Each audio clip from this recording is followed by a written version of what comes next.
Let's talk about boundaries, shall we? Why it is that we struggle with boundaries so much from sort of a reincarnation spirituality perspective, because that's what I'm here to talk about, not just your general psychology 101, but actually talk about on a spiritual level, why do we have problems with boundaries? What are we trying to learn here? What do we need to learn in order to move forward? And what the potential in this whole boundary story is that's waiting for us. Okay, let's dig in.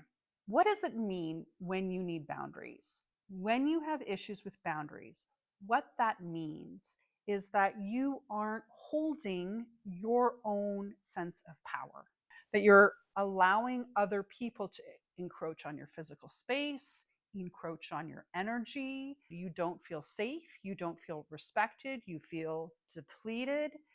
You feel not enough. And you feel like you have to just keep on giving or let people take from you and not able to say, nope, that's not okay. Whatever it might be, it's that you are not in a state of respect. It's that you are not being respected by those around you. Your time isn't being respected. Your body isn't being respected. Your energy, your emotion, whatever it is, that beautiful aspect of yourself is not being respected. That's the key word, is respect. So when we talk about boundaries, we imagine like a little wall. We imagine like, hey, no, you can't do that. I'm not going to do that. I'm not interested, right? It's saying no. But so many of us that deal with boundary issues, that thought is terrifying. It is frightening to say no, to say I won't or I can't. So that, I think, is where we bring in past lives. That, I think, is a clue right there that we feel like we can't do something. Now, of course, this can also be something from childhood, obviously, and probably is and probably is, and probably is something that was set up in your childhood to re-trigger something that happened in a past life. So you had a previous life where maybe you were enslaved. So when you said no, there were pretty horrific responses because of that. It could be that you were in an abusive marriage and there was no way out for you because of that society and that culture and that time. And so you had to learn how not to be that way, because when you said no, it resulted in a negative consequence. So I think that's one reason for boundary issues. I think there's also something where we feel like we have to be the savior. We have to be the one that rescues people, that we have to give and give and give, that martyr sort of an energy. We have to give so much of ourselves so that other people are okay. So it's okay if we are less than, as long as other people are okay. Also tied to past lives, that could be perhaps you had past lives where you were not that way. And so you've learned that that was wrong, where by taking from people. And so you're trying really hard not to repeat that. And so you're going really hard in the opposite direction. It could be that maybe you were responsible for people and you were not able to save them. So in this life, you're really trying hard to save people and take care of people. There can be a plethora of reasons for past lives to have caused this issue with boundaries. So I do recommend doing a little past life regression to try to understand why you have issues with boundaries, so that you can approach this boundary setting in a way that's appropriate to whatever your particular challenges are. There is a link right here. I'll put a link here, up above somewhere, and also in down below in the description, I have a past life regression meditation that you can go through. Actually, I did a video that's a past life regression meditation, and I did another video that's all about how your current traumas are connected to past lives. So I will give you both of those in the description down below, and I'll link to both of them at the end so you can pick your poison, what you want to explore. Okay, so there's a past life reason for it. Great, great. But what does that mean right now? It means you are creating this situation again in your life because there's something that you want to learn and experience. Okay? Remember how earlier I said the word respect is really important? It's because you are needing respect from other people. What it really means is that you're needing respect from yourself. Usually, we're manifesting externally situations, relationships, dynamics, so that we learn how to do it internally. So, in the case of boundaries, what you're really working on is respect and power. It's a dynamic of power, but I like refining it to respect because what it comes down to is, are you respecting yourself? Do you respect your own energy, your own body? That's what you're doing when you say no.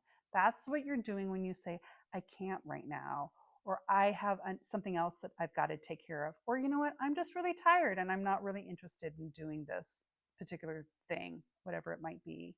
By saying no, it's not about what you're doing to them. Like, they've got their own story, they've got their own life, their issue. You might be triggering something for them that they need to heal. That's their story. What you need to be focusing on is how you can respect yourself. What does it look like if you respect and honor yourself?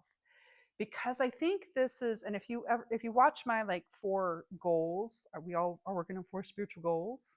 We're working on power and we're working on love. And I feel like respect is kind of this combination of those things. We're working on loving ourselves and we're working on tapping into our own power. That's what it is when we're looking at self-respect and creating those boundaries. I think it's also interesting to frame it and I encourage you to think about this. We often don't have these boundaries because we're so focused on what the experience of the other person is. We are so focused on not hurting them or disappointing them, whatever it might be. Enter your adjective here. I want you to explore thinking about them as an insanely powerful being, that they can create anything in their reality that they want to create. And so you are putting yourself in this situation where you have a lot more power over them, right? That you're creating, that you're responsible for their emotional reality. They are divine. They are powerful. They can create whatever experience they want to. I think if you're able to set a boundary with love for yourself and love for the other person, it may be uncomfortable, sure, particularly if it's a different way of behaving. Absolutely. However, when you do it with love and respect for the other person, it gives them an example for themselves about how they can love and respect themselves too. In a way, by having your own boundaries, you're actually giving a bigger gift to the other person than letting them walk all over you. Because also, that's creating a karmic imbalance. So that means you gotta, if they're walking all over you, that means in the next life, you've gotta walk all over them, or they gotta be walked over by somebody else, or whatever, because karmic needs to be balanced. But if you can get in a place where you just love and respect yourself and see yourself as powerful and wonderful and kind, and you're happy to give what you have, but you're not going to give what you don't have, and you see that person is powerful and wonderful and divine, and they can get anything that they want, they don't have to get it from you. If you don't have it, they can find someplace else because they're powerful and they can get it somewhere else. That's when we get in this really magical, powerful place as human beings, where we can really have fun together and dance this human life together. So it's very easy to say all that, I get it. And it's very uncomfortable to do. So that's why I say first start on the thought level. Start shifting your thoughts about it. Again, that's why I think past life regressions are useful, because it can help you think about things differently. Just start reframing that situation. Then I also think it's interesting to work with energy. If you haven't worked with energy before, welcome. I do love me some energy work. So to work with energy, you don't have to be like blessed by a high priestess or indoctrinated by a wizard or anything, anything like that. You can simply intend. You are an energetic being. You work with energy, whether you are aware of it or not.